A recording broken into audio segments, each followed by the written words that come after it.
कितना ही इंपॉर्टेंट बोलो, नहीं बोली चुपचाप रखो उसको।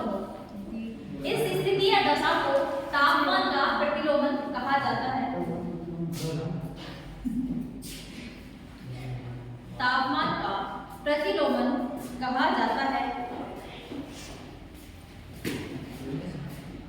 ये दशा धरातल के निकट भी हो सकती है। ये दशा धरातल के निकट भी हो सकती है।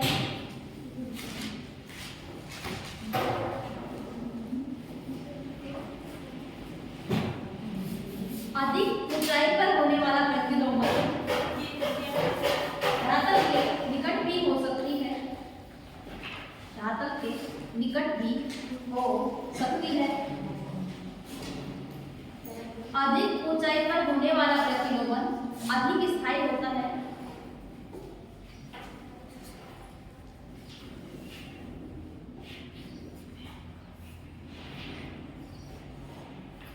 क्योंकि पार्थिव विकिरण के कारण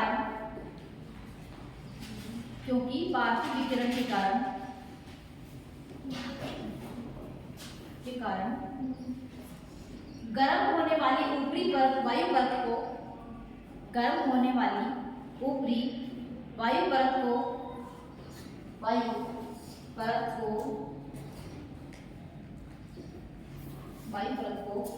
ले इससे काम कर ले, दे दे इसको। ऊपरी वायु परत को ठंडा होने में अधिक समय लगता है। ठंडा होने में अधिक समय लगता है। ठंडा होने में अधिक समय लगता है। जबकि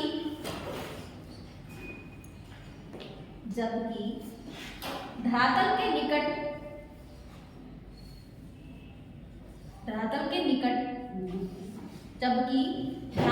निकट प्रतिलोमन की स्थिति में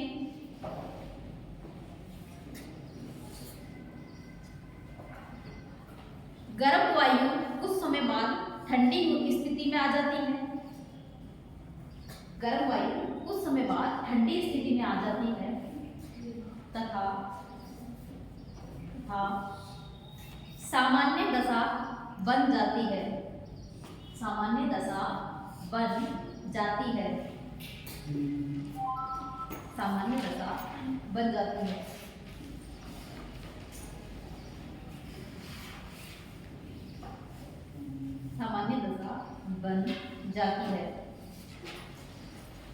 अब हेडिंग डालना, तापमान प्रतिलोमन के प्रकार, टाइप्स ऑफ टेम्परेचर इन्वर्जन।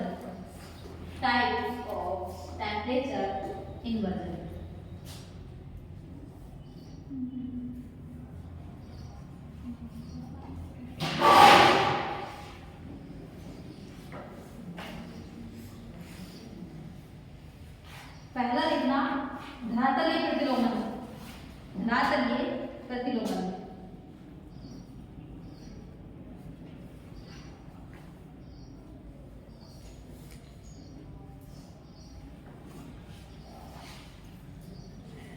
लिखना इसमें धरातल के निकट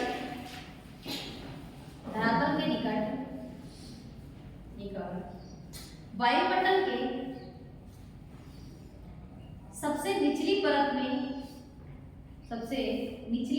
घटित होने के कारण इसे धरातलीय प्रतिलोमन कहा जाता है।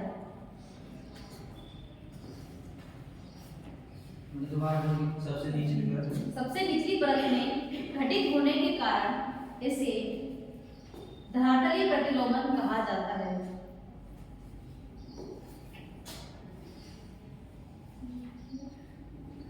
इस प्रकार की अधिकांश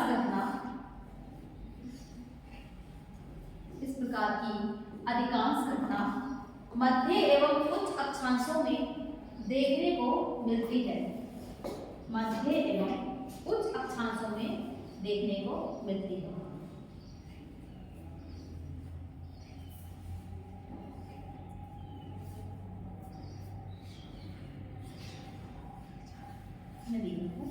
अब मेरी बात सुनो, एक बात इसमें बात में सुनो। मैंने एक चीज बताई थी कि सूर्य की उत्तरायण या दक्षिणायन की स्थिति में ध्रुवों के आसपास के एरिया प्रभावित होते हैं, यानी कि अगर वो उत्तरायण की स्थिति में है तो वहाँ 6 महीने का दिन होगा, है ना। अगर वो दक्षिणायन की स्थिति में है तो उत्तरी ध्रुव पर 6 महीने की रात होगी। 6 महीने की रात होगी, इसका मतलब वहाँ क्या होगी, सर्दी या जाड़े की स्थिति होगी। सर्दियों में रात लंबी होती है, क्यों, क्योंकि 6 महीने की रात होगी तो इसका मतलब रात बड़ी है। तब सुनना, अगर ये एक हिम धरातल है, तो क्योंकि हमने एक चीज पढ़ी है, पृथ्वी पार्थिव विकिरण के माध्यम से अपनी एनर्जी को रात में उत्सर्जित करती है।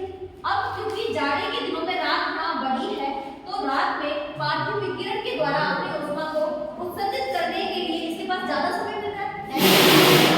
इस वजह से ये भाग अपनी ऊष्मा को ज्यादा उत्सर्जित कर देते हैं, जिसके कारण ये जो धरातलीय भाग है वो बहुत ज्यादा ठंडे हो जाते हैं, बहुत ज्यादा ठंडे होते हैं। तो यहाँ से पृथ्वी वायु की वो वैसे तो ठंडी है, लेकिन बजाय नीचे वाले धरातल की थोड़ी सी गर्म, क्योंकि हम जब तुलना करते हैं तो ये हमें पता लगता है कि दो चीजें डिफरेंट है ना, हमें तभी पता लगता है। वैसे तो ये वाली वायु ठंडी होगी क्योंकि हिम क्षेत्र तो ठंडा ही होगा, परंतु जब एक चीज अपनी एनर्जी को रिलीज कर देती है, जब अपने तापमान को उत्सर्जित कर देती है पार्थिव विकिरण के माध्यम से, तो वो भाग क्या हो जाता है, बिल्कुल ठंडा हो जाता है, यानी ज्यादा ठंडा हो जाता है, जिसके कारण इसके आसपास की वायु कैसी होगी, ज्यादा ठंडी हो जाएगी, बजाय कि जो ऊपर वायु गई है उसके।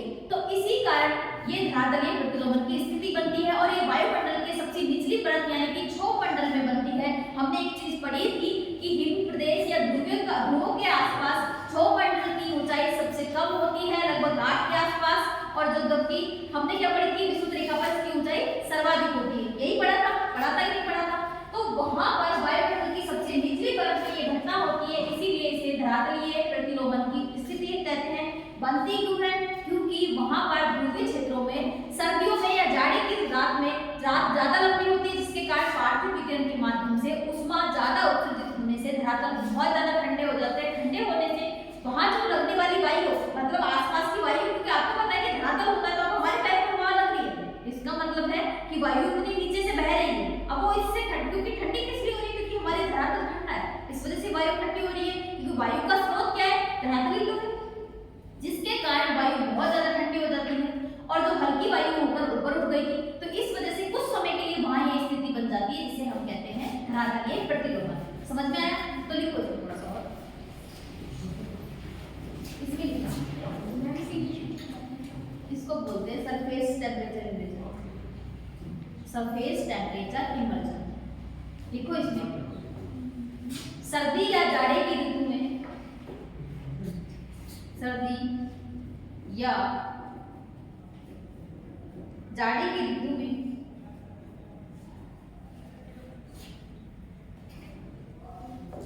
लंबी रात्रि के समय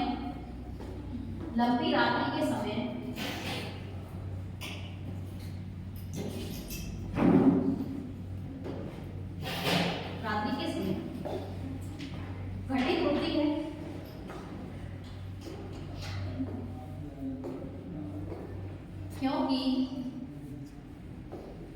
क्योंकि रात्रि के समय पृथ्वी को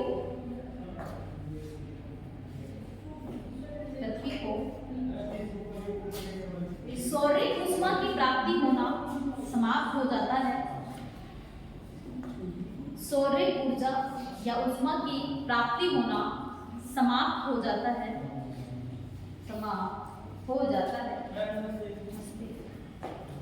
जबकि पृथ्वी द्वारा पार्थिव विकिरण की प्रक्रिया प्रारंभ हो जाती है।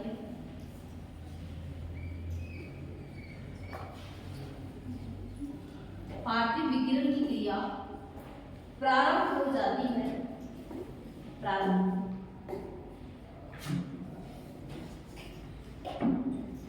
जिसके कारण ऊष्मा का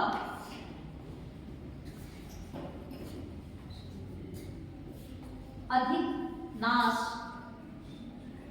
होता है, ऊष्मा का अधिक नाश होता है।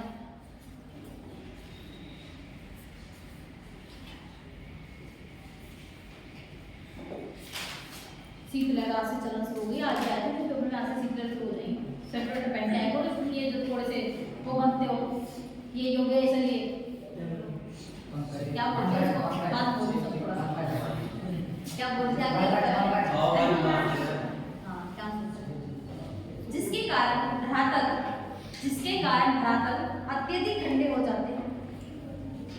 कारण धरातल अत्यधिक ठंडा हो जाता है। धरातल अत्यधिक ठंडा हो जाता है, ठंडा हो जाता है, जबकि जब ठंडा हो जाता है तथा लिखा तथा शब्द तथा तथा तथा आदि तथा धरातल से लगी वायु, धरातल से लगी वायु भी अधिक ठंडी हो जाती है,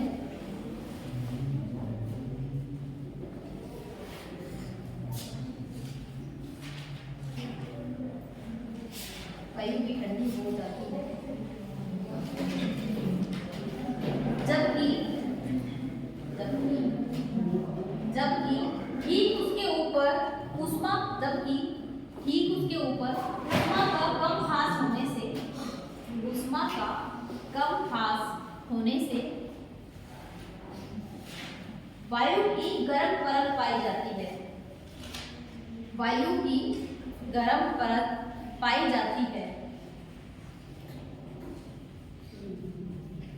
इस स्थिति को ही धरातलीय प्रतिलोमन की स्थिति कहा जाता है, धरातलीय प्रतिलोमन की स्थिति कहा जाता है।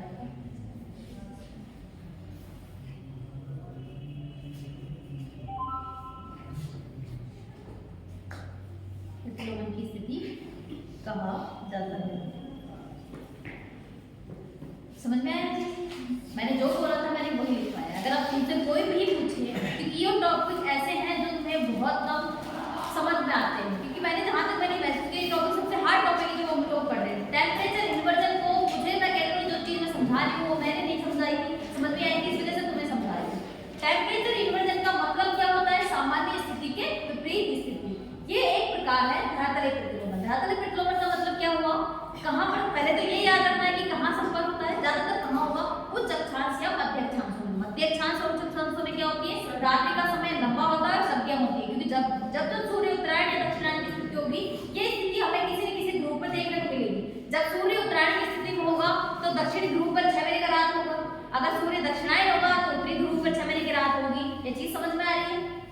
इस वजह से वहां पर रात्रि का समय बड़ा हो जाता है और सूर्य की किरणों की प्राप्ति समाप्त हो जाती है और पृथ्वी अपनी एनर्जी को लगातार रिलीज करती है, जिस कारण वो अत्यधिक रिलीज होने की वजह से उसमें ज्यादा नष्ट होती है और उसमें नष्ट होती है तो धरातल बहुत ज्यादा ठंडे हो जाते हैं और धरातल के संपर्क में आने वाली वायु कैसी हो जाती है? वो बिल्कुल ठंडी हो जाती है, जबकि उससे ऊपर वाली वायु का उस वायु में ऊष्मा का कम ह्रास होता है, क्योंकि धरातल ही तो कर रहा है अपनी एनर्जी को जो रिलीज कर रहा है, वायुमंडल तो कम करता है, वायुमंडल तो उसको अवशोषित करता है। मैंने एक चीज पढ़ाई थी आप लोगों को, जब हमने पढ़ा था इनका ऊष्मा बजट पढ़ा था कि लगभग 34% तो ऊष्मा है हमारा वायुमंडल किससे प्राप्त करता है? धरातल से प्राप्त करता है। तो उसने तो अवशोषित किया है, यानी कि ऊपर उठी जो ऊपर वायु थी वो तो गर्म होगी। तो इस स्थिति को हम क्या कहते हैं? धरातलीय प्रतिलोमन की स्थिति। समझ में आई? पक्का समझ में आ गई? चलो अगली हेड डालना, अगली हेड डालो। उच्च वायुमंडलीय प्रतिलोमन, उच्च वायुमंडलीय प्रतिलोमन।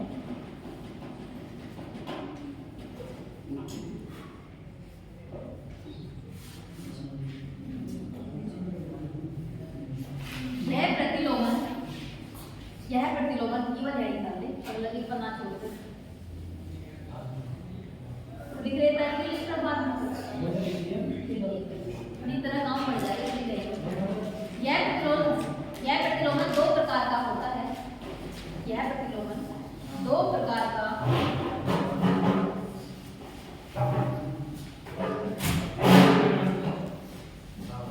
मैं बोल नहीं सकती, नहीं तो टाइम खराब हो जाएगा मेरा इसलिए। यह प्रतिलोमन दो प्रकार का होता है, अप्रवाही उच्च प्रतिलोमन, अप्रवाही उच्च वायुमंडलीय प्रतिलोमन, ऐसे का अप्रवाही उच्च वायुमंडलीय प्रतिलोमन।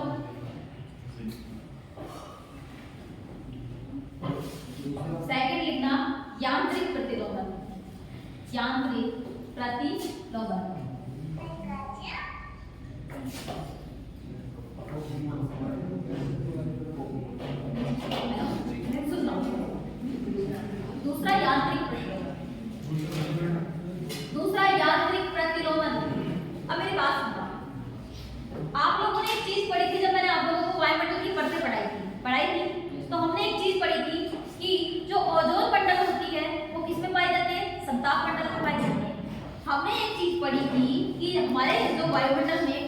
समताप मंडल है उसमें एक ओजोन परत पाई जाती है 12 से 35 के आसपास, है ना।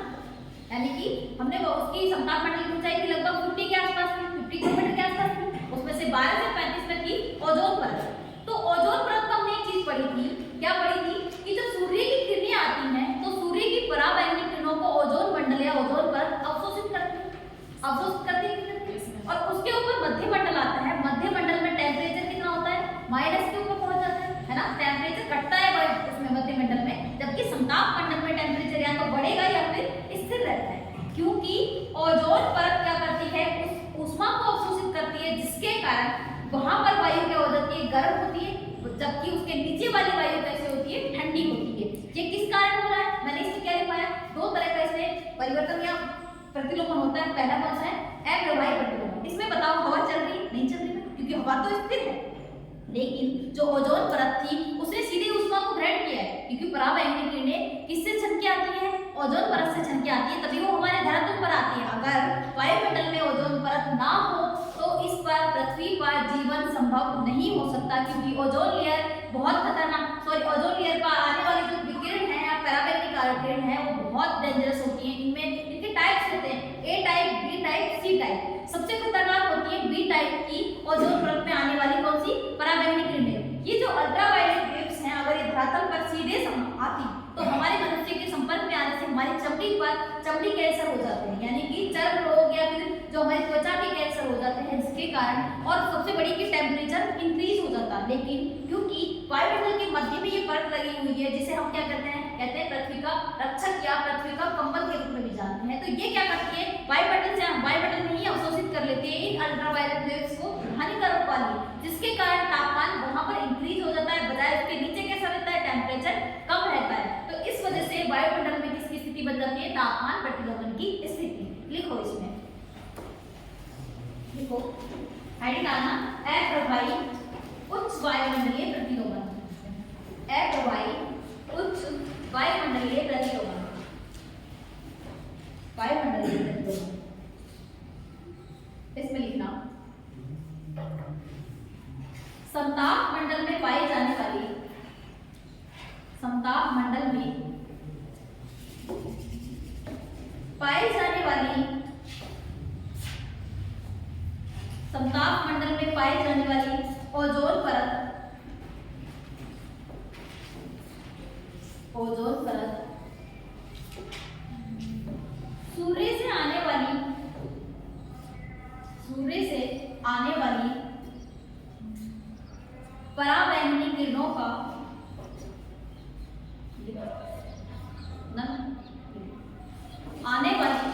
पराबैंगनी किरणों का अवशोषण कर लेती है,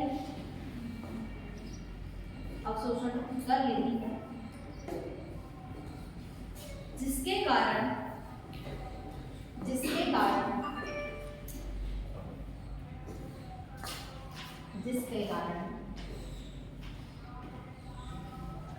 समताप मंडल में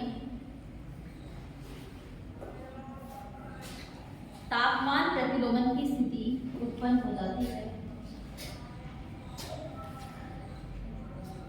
तापमान प्रतिलोमन की स्थिति उत्पन्न हो जाती है। इसके कारण वायुमंडल में तापमान प्रतिलोमन की स्थिति उत्पन्न हो जाती है।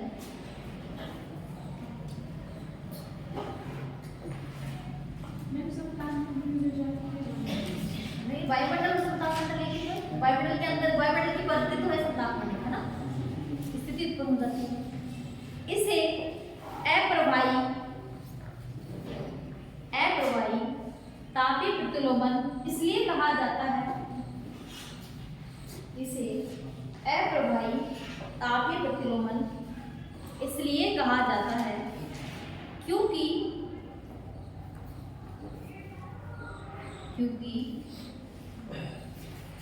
वायु समताप मंडल में वायु का प्रभाव, समताप मंडल में वायु का प्रभाव या तो बहुत कम होता है या होता ही नहीं है, या तो बहुत कम होता है या होता ही नहीं।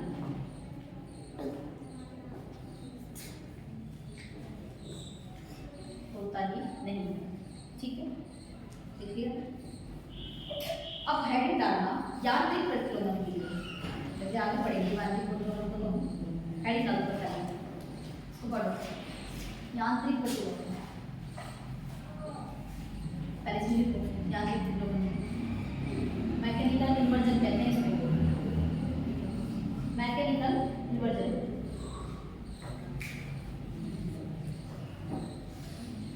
सीखना इस प्रकार का प्रतिलोमन धरातल से ऊपर वायुमंडल में ऊंचाई पर संपन्न होता है।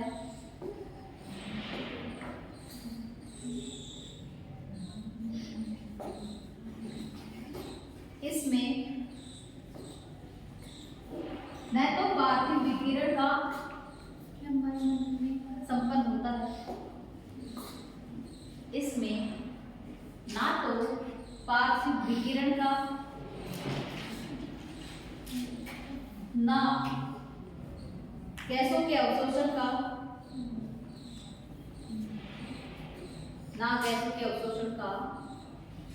ना पवन के संपर्क का योगदान होता है।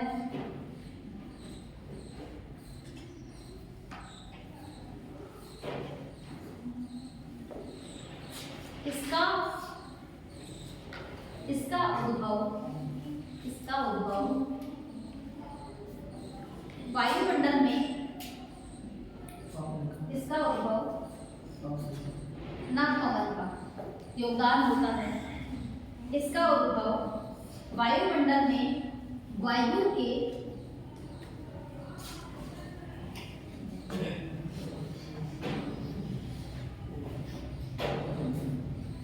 ऊपर या नीचे गतिशील होने के कारण होता है,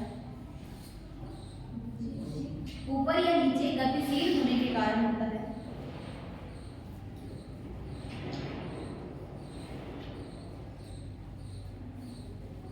यह प्रक्रिया दो रूपों में संपन्न होती है,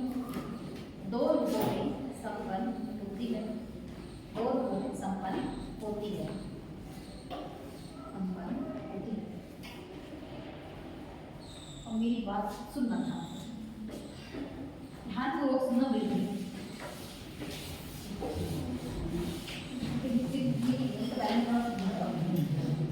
ये टाइप कौन सा है? यांत्रिक, है ना, यांत्रिक प्रतिलोमन। इसमें एक चीज हमने क्या सब पढ़ा है, हमने जो वाक्य अभी तक जो पढ़ा था, तापमान प्रतिलोमन का कार्य क्या पढ़ा था? या तो पार्थिव विकिरण के कारण होता है, या फिर वायुमंडल के गैसों द्वारा अवशोषण के कारण होता है, या फिर पवन का धातु के संपर्क में आने से होता है। लेकिन इस वाले प्रतिलोमन में इन तीनों में से किसी का भी योगदान नहीं होता, क्योंकि ये वायुमंडल के ऊपरी परतों में संपर्क है ना, ऊंचाई पे संपर्क हो रहा है, जिसका मतलब धातु का कोई योगदान नहीं होगा इसमें। अब इसमें एक चीज क्या पढ़ी है हमने कि इसमें वायुमंडल में वायु गतिशील होती है, यानी कि वायु का कैसा संचरण होता है? ऊर्ध्वाधर, ऊपर या नीचे। अब एक बात बताओ, मैंने तुम्हें पढ़ाई थी सर, ये धरातल है, ठीक है, ये हमारा वायुमंडल, ठीक है, ये वायुमंडल। कभी कभी आप लोगों ने गर्मियों के मौसम में देखा होगा कि धरातल तीव्रता से गर्म होता है ना, एकदम से धरातल गर्म होता है और आसपास बाउंड्री से उत्पन्न हो जाते हैं। तुम लोगों ने देखा होगा, हमारे जैसे तुम क्या बोलते हो बबूलिया, कुछ ऐसा सब बोलते हैं ना, बाउंडर, तो अपने ज्योग्राफी में बाउंडर क्या है, मान झंझावात।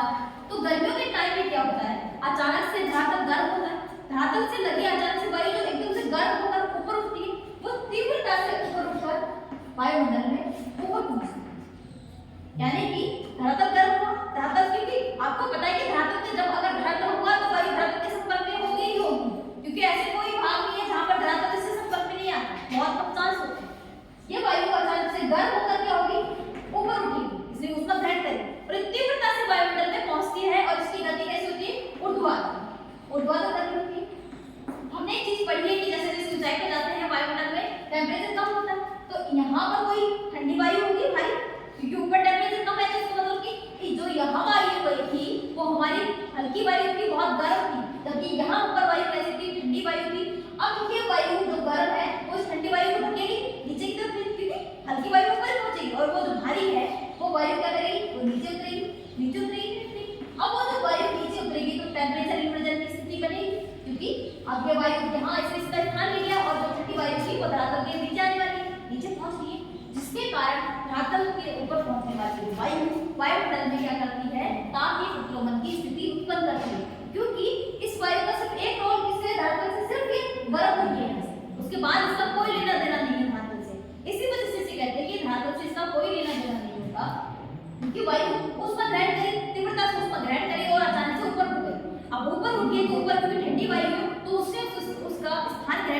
ठंडी वायु को धकेल दिया और वो ठंडी वायु भारी होने के कारण नीचे उतरती है, जिसके कारण वायुमंडल में टेम्परेचर इन्वर्जन की स्थिति उत्पन्न होती है।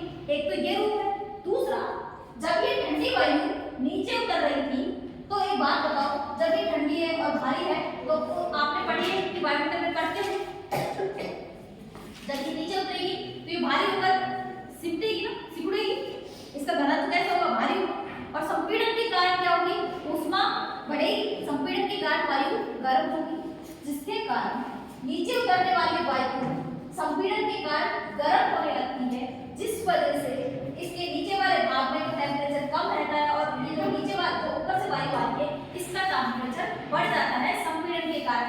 आपने पढ़ा होगा कि दबाव और तापमान की स्थिति में क्या होती है, चीजें गर्म होती है। जब दबाव ज्यादा बढ़ता है तो तापमान क्या होता है, बढ़ जाता है।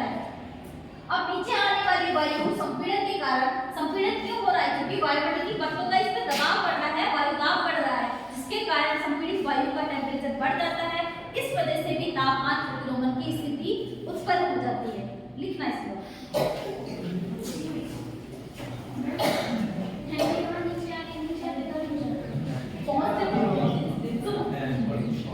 एक बात सुना, संघनन की क्रिया होती है, वायुमंडल में संघनन की क्रिया होती है ना, वायुमंडल में संघनन की जब क्रिया होती है तो ये बर्फ के रूप में बनता है, लेकिन जैसे जब ये नीचे उतरती है तो संपीड़न के क्या कारण ये बर्फ कैसे बदल जाती है, चारों तरफ पानी के रूप में बदल जाती है।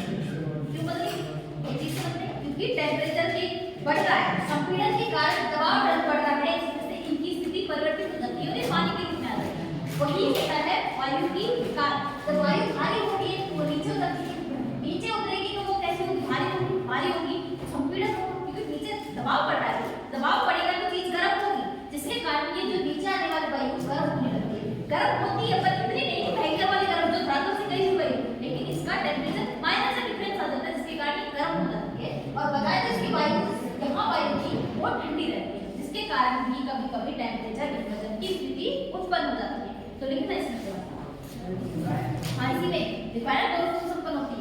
तो टाइम हो गया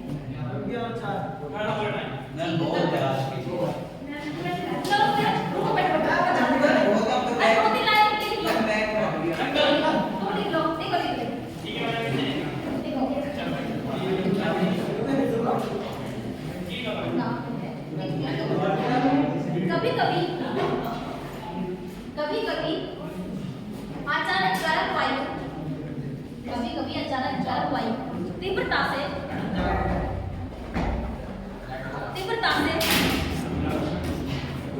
वायुमंडल में ऊपर पहुंच जाती है, वायुमंडल में ऊपर पहुंच जाती है तथा वहां स्थित भारी ठंडी वायु को नीचे धकेल देती है, जिसके कारण टेम्परेचर इन्वर्जन की स्थिति उत्पन्न हो जाती है। अब वीडियो खत्म हो जाने दे।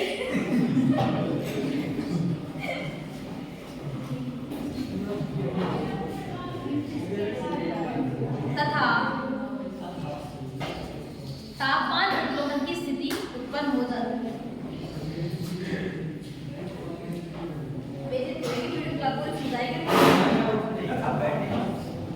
हो जाती है।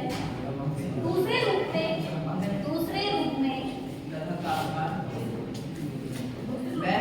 जब वायु प्रतिलोमन की स्थिति उत्पन्न हो जाती है। दूसरे रूप में जब वायु नीचे उतरती है तो संपीड़न के कारण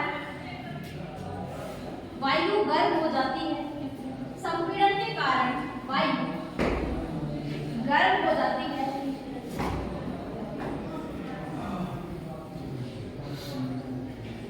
जिसके कारण तापमान अधिक हो जाता है,